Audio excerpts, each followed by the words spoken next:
Hi friends, welcome back to another video. Today I'm looking a little different. I've got my natural hair. I literally just decided this morning, I looked at my wig and I was like, not today babe, not today. Today I'm going to talk about a topic that I heard on Clubhouse. I think who was doing it? It was a Talks with Ash Clubhouse room about like dodgy MUAs and like people's horrible makeup artist experiences, and I was just like, oh my days. Some of the stories I heard were absolutely abysmal, but I really thought like people need to know what you should be looking for when you're looking to book a makeup artist online, or a makeup artist in general, really. Well, mostly on Instagram. I thought I'd also talk about my own experiences. I think I've only ever had my makeup done twice, and I think I'll talk about my first makeup experience when I had my makeup done at prom. That was an experience, I'll tell you that much. But yeah, there are definitely things that you guys should be looking out for when you're trying to book a artist to do your makeup, especially because it's really important when you have like a really special occasion, like you have prom or like your wedding or birthday. You want to be looking nice. You don't want to be messed around in the day. You don't want to have like unnecessary headache when you just want to be looking good. Do you know what I mean? I'm also going to be doing my makeup throughout. I'll link everything that I'm using in the description if I'm not mentioning everything. So before I start, I'm going to start with my skin prep. I'm using the Earle Skin Repair Light Cream. There's different types of this, and there's the light cream and the rich cream for like different skin types. But I was given this by my work and I got the light cream. I haven't used this before, but I got this will work really well because I'm not doing like a really full coverage kind of look, because I feel like when I have my natural hair, I don't tend to do like full coverage proper glam kind of look, because I just don't like the way it looks like with, just doesn't fit the aesthetic. Do you know what I mean? Let me see this. It feels very moisturizing. To prime my skin, I'm going to be using the Smashbox Photo Finish Vitamin Glow Primer.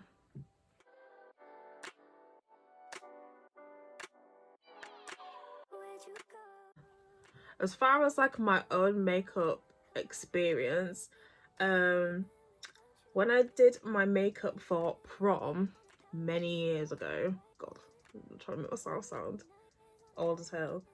When I did my prom makeup, I remember I tried to book this one girl that I followed for a long time. She was a local girl, and I really wanted her to do my makeup because she's still amazing. Like, I really wanted her to do my makeup, but closer to the time, I think we got the dates switched up, so she couldn't do my makeup anymore, and I didn't have anyone else to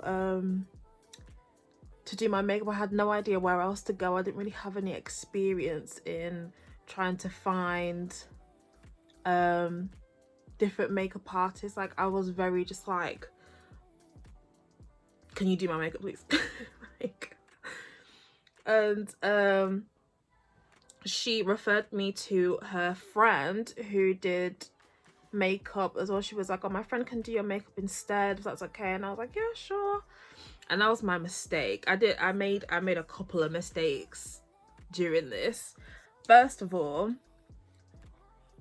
the makeup artist that I initially wanted to book, I had her on like social media. I saw like her work through social media, but I didn't see any people of color on her page.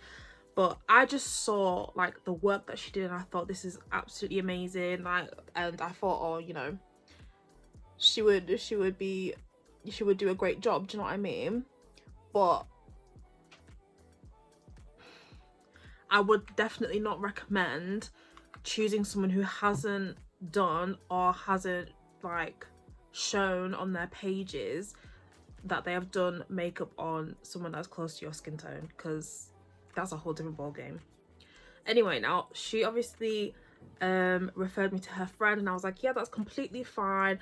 I did not even have enough time to look through her work or anything like that, because it was really last minute.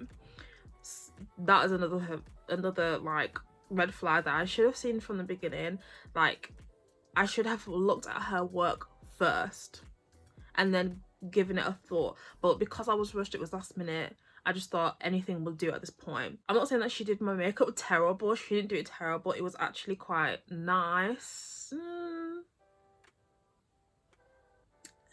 It was okay. It was okay. When she came to do my makeup, I didn't see any of the process until it was finished. Like, I didn't even have the mirror in front of me. I didn't see anything. I didn't see when she shade matched me or anything. The shade match was wrong. The shade match was wrong. I looked like a tin man. Like, at the end, like, I looked and I was like, at first when I first looked at it, I was like, oh, this is nice. But then when I really looked at it when she left, I was like, I don't know about this.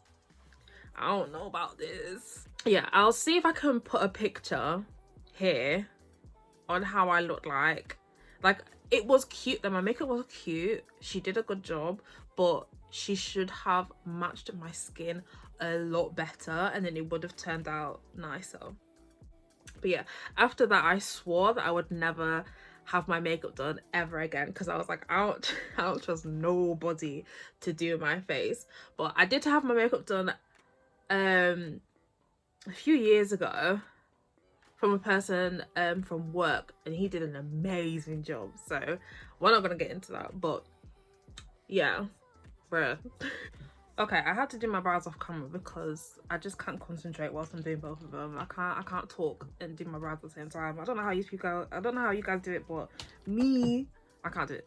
But now that we talked about my situation, the stories that I heard on that Clubhouse app was outrageous. Like, I heard about some customer services that were absolutely abysmal.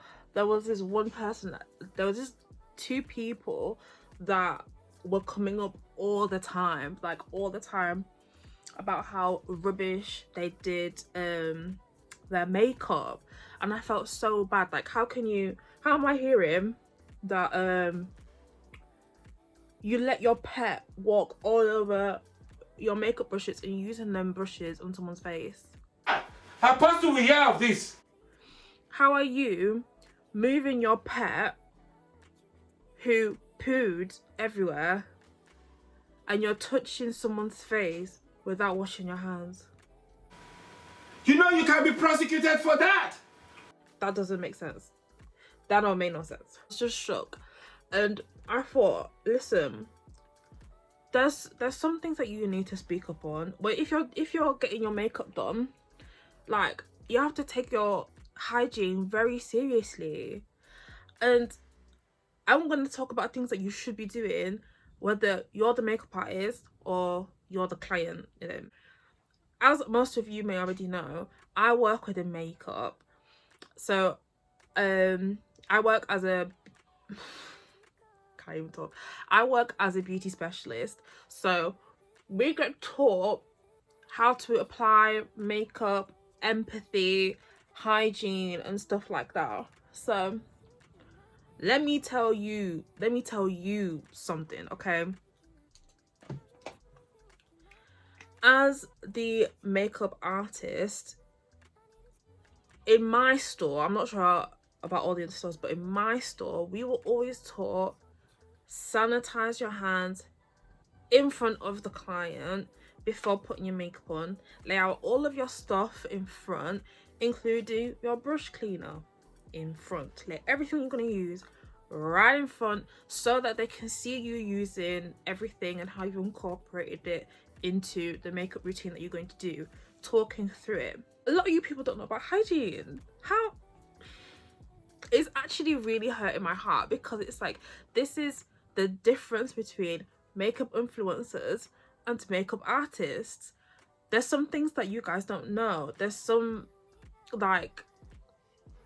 routines that you need to do before doing your makeup, washing your hands before. It's just like, for me it's like common sense, but it might not be to some people, because I guess sense is just given to I guess sense is just given to selective people, I guess. And if you're the client and you're seeing that your makeup artist hasn't washed their brushes, hasn't washed their hands or anything like that, at least call them up on it. At the end of the day, it's your face that's gonna get messed up. As the makeup artist, right, I feel like you should make your policies clear. I hate when I heard that people were being charged for extra things at the last minute, or when they are already sat down and getting charged right then and then. It's just like, make your policies clear. Like, if you're charging extra for eyelashes, charging extra for this and this and that, at least make it clear, but don't do the most. I hate seeing stuff like, if you're 5 seconds late, I'm charging you £25 and 5% of my rent. Like, what are you doing? That's too, you're doing too much. And also, have the same energy if you're the one who's running late. If you're the one who's not acting like accordingly to your own policies, then compensate that, because at the end of the day, a bad review will have a lot more reach than a good review. So at least you need to make that effort to make sure that your customer service is on point. Just in case, I would always want to bring my own foundation. And if you're iffy and picky about hygiene, or if you just want to be extra careful, if you have sensitive skin, or if you're prone to breakouts, I would bring my own brushes, just so that you're not stuck in that situation where you see that your makeup artist has not kept up with their brushes, they're dirty, and then you just sat there, you have to take it. Like, at least bring a backup of something. I would always bring my foundation and my concealer, just in case, because at the end of the day, you can't expect that makeup artist to have every single shade in the whole world, because who's got that kind of money? Who? Because I don't.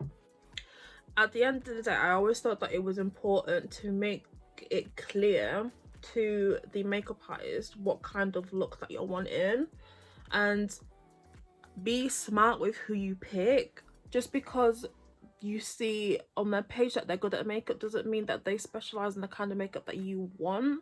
If you're wanting a makeup artist to do like a really nice soft glam kind of look, and you're going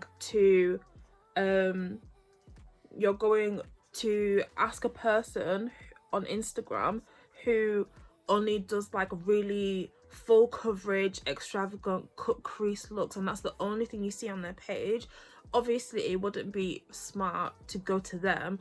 Rather go to someone who you see that has done their work, that caters towards the kind of look that you want to do. Gosh, I'm trying to get up to speed because I'm here whizzing through my points. I'm not even doing my makeup fast enough. What am I doing? Also, another thing that I find incredibly insane is that if you look on someone's Instagram and all of their pictures are heavily filtered, that they're not really showing you real-time content, don't book that person, because obviously the person who they've done their makeup on doesn't even look like that in the picture. If it's heavily filtered, don't book that person. They don't look like that, okay? I just find it crazy how so many people have had have been taken advantage of because they just don't know. So I'd rather come and tell you now to do your research beforehand and really see what kind of a makeup artist that you want to go for before booking. See who caters towards your skin tone, your preferences, and then make your decision based off of that, not just because it looks pretty or that work looks really pretty. And you know, do you know what, like, it has been so cold in this house of mine, and it's been putting me in such a bad mood. Like, is it just me that gets into such a bad mood when they're cold? Like, I hate being cold, especially in my own house. Like, it feels like I'm in jail. Like, what the hell? I can't even find my tweezers actually. Like, I have no time to spare. Just get it on with y'all.